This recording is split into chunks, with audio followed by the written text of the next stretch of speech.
அன்பான வணக்கங்கள். நான் முள்ளிப்புள்ளம் கிராமத்திலிருந்து தினசரி அன்னதானம் சாப்பாடு செய்து கொண்டு வந்து 6 பேருக்கெல்லாம் அன்பாக பசி என்னும் பிணியை போக்குவதெனும் பணி என்று செய்து கொண்டு வருகின்றேன்.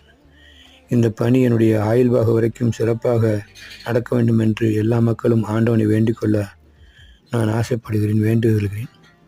இந்த பணி செய்வதற்கு ஒரு மக்கள் எல்லோரும் எத்தனையோ கோடிக்கணக்கான மக்கள் பார்க்கின்றார்கள், எத்தனையோ தாய்மார்கள் பார்க்க, எத்தனையோ உயிர்கள் பார்க்கின்றனர். இந்த உயிர்கள் எல்லாம் தயவு செய்து ஒரு கருணையோடு இந்த அன்னதானம் சிறப்பாக எப்போதும் இந்த இடத்திலே எக்காலமும் நாம் மட்டும் இல்லாமல் நமக்கு பின்னாடி வரக்கூடிய சந்ததிகள் எல்லாம் நடக்க வேண்டும் என்றால், எனக்கு பின்னாடி வர சந்ததிகளும் எக்காலமும் எவ்விதமும் இந்த தடையில்லாமல் இந்த அன்னதானம் நடக்கிறதுக்கு உதவி செய்கிறேன் என்று நான் மனம் விரும்பி நான் ஆசைப்படுவேன். என் ஆசையை நிறைவேற்றுவது உங்களுடைய கடமை.